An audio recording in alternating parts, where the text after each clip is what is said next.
Welcome to the Jill on Money podcast. It's Thursday, December 30th, and we are here with just 2 days left in the year to try to help you make sense of the myriad financial decisions that you confront every single day. It doesn't matter how big or how small. If it's your problem, it's our problem. We'd love to hear from you. All you need to do is go to our website, JillOnMoney.com, and click the contact button. That is your magical tool to get in touch with us. Let us know if you'd want to come on the air. It does make it a much more interesting experience for all of us listening, but mostly for you. I think you get more out of it. If you're shy, you can always change your name. Don't worry. It doesn't matter. No one really cares. We just want to hear from you. Today, we're talking to Lisette from New York. Hi, Lisette. How can we help you out? Well, Jill, I'm reaching out because I am turning 50 next year. Oh, yeah. It's not so bad. Trust me. I've been there, and it's not bad. The 50s are good. It's like that moment in time where you're like, I really don't care what anyone thinks. It's fabulous. Well, that's good. Yeah. So what the weight of other people's opinions goes away. Exactly. So tell me what's going on as you're turning 50. Well, with this milestone birthday, personal finance has really been weighing heavily on my mind. And basically, I just want to do a check-in. I want to just take the temperature on everything to make sure that my husband and I are on track. Okay. Tell me what I can retire. Yeah, you want to retire. Everybody wants to retire. You're only 50. Well, I'd like to retire by 60 or maybe a little sooner. But, okay. I still want to work a little longer. But, it's there. I see it in the distance. Okay. So tell me about yourself. So you working currently? Yes, I'm working, and my annual salary is about $120. Great. And what about your husband?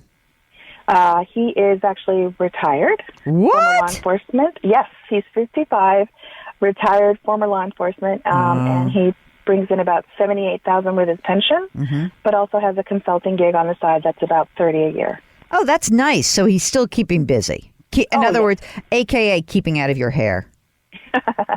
All right. You guys have kids? Yes, we have 2 kids, ages 8 and 10. Okay. Are they in public school or private school? Private school, and that runs about $8,000 a year for both of them. Oh, for both? That's not bad. No, not bad. Yeah, combined. Mm-hmm. Okay, good. All right. Now, on your 120, tell me a little bit about what you are putting away. Are you putting into a retirement, a 401k? I don't know. You write for the public sector, the private sector. What are you doing? So I work for the public sector, and we have access to a 457 plan, and so I've been maxing out on that this year. Great. We also have access to what they're calling a 401k, but I get capped at 6%.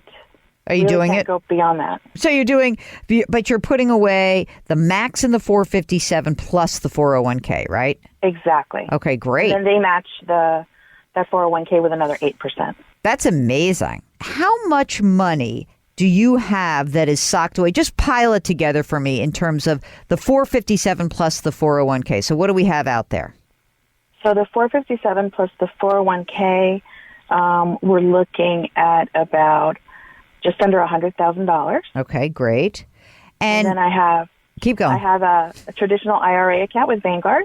Okay, great. That's at $490, and that's split about 60-40 between stocks and bonds. Okay. And then I have a Vanguard Roth, which is at about 32-35, somewhere around there. Fantastic. And that's 100% equities. Oh, you big player. Okay. Does your husband also have a retirement plan or just the pension that he's receiving? He also has a 457, and that's at about $330,000. Wow, that's great. What do you figure you got kids, you said you've got an 8 and a 10-year-old, and beyond the money for tuition for your private Catholic school, how much is it costing you guys to kind of support your whole household?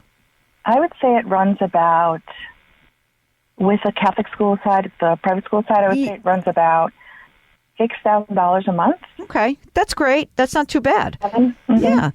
Let's see. What's your house worth now about? The house is worth about $430,000. Going to stay there? I mean, when you think about, I know it's far away, but if you think you're already contemplating your own retirement, do you think about staying where you are, or do you think about moving? We're here for, I would say, another decade or so. Mm-hmm. We want to get the kids through high school, and then once they're off to college, we'll move along. Okay. Is it your intention to pay for your kids' college at this point? Like, if you can? If we can, definitely, that'd be great. Mm-hmm. I mean, at this point in time, we have been saving in a 529. Mm-hmm. We have about $50,000 saved up for them. Look, in general, I think that retirement has to come first. You're doing a great job, so I have no problem with, having some money go into the college, but you're putting a lot of money away for retirement right now. You also will be entitled to a pension or not when you retire? A teeny-weeny one. I think it's maybe $1,400 a year. Oh, a year. I was about to say $1,400 a month is not bad, but a year, that sounds like your coffee budget. So, Exactly. Okay. The question that you're asking is kind of like how you're doing for retirement and what you think you need. Let me ask one teeny tiny last question.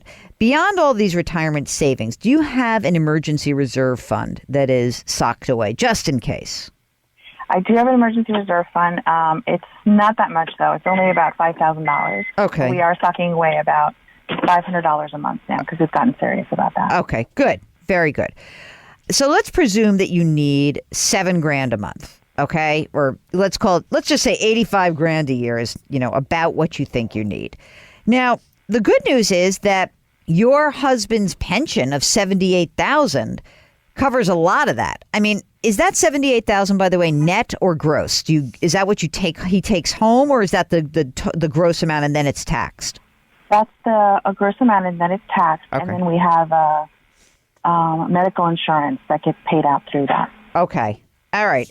So we still need to generate a chunk of money, call it $30,000 a year or so, maybe $40,000 from whatever asset base you'll have at that time. Is that fair to say? Mm-hmm.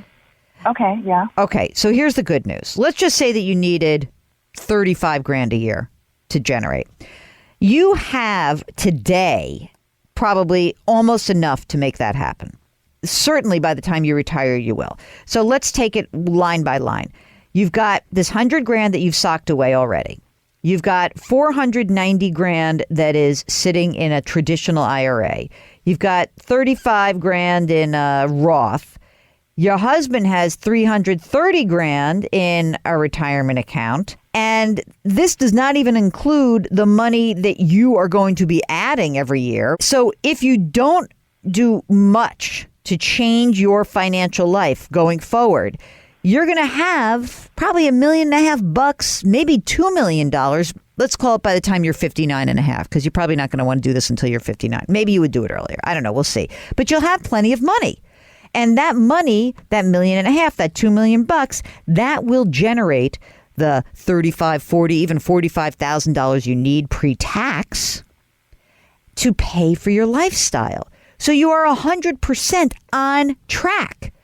And the only thing that could really derail you is if you screw this up yourselves. How would you screw this up yourself? You wouldn't. You wouldn't do that to me after we've just gone through this beautiful analysis. But one way you could screw it up is that you could say when you're 55, Jill said I need $1.5 million. Things have been great. We have $1.5 million. I'm going to retire today. And then you start spending a ton of money too early in your retirement. That would really screw you up. So don't do that. But presumably, if you just keep working, and again, 10 years is not a bad number to keep in mind.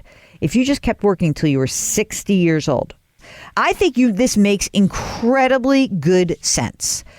You may be bored. You might want to do something else like your husband. Maybe you'll retire and do some consulting. That will make it look all the better. The most important thing that I can say is for right now, be sure to be maxing out those two different plans to the extent that you can, right? I don't want to go crazy either. And get their match and collect your money. And presumably you'll be okay. And I agree with you 100% also about the kids. Like, put the money in the 529 as you can afford it. Honestly, the only thing that I could say looks a little bit sketchy right now, you're already addressing, and that is get that emergency reserve higher. You're going to need some extra money. You never know when something breaks, you need a new car, anything like that. So I think you're good. You have wills and trusts and all that stuff? Yep, that's all squared away. Great. Do you need a little bit of a retirement checkup or any other financial checkup? Well, if that's the case, we're here for you. We'd love to hear from you. Just go to JillOnMoney.com, hit the contact button, and we'll get your note. Remember to tell us if you want to come on the air.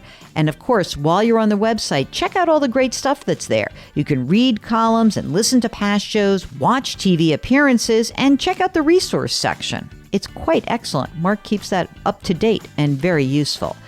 Okay, let's see. Thursday, December 30th, not yet New Year's Eve. If you don't have New Year's plans, don't worry. It's a very overrated holiday. It really is.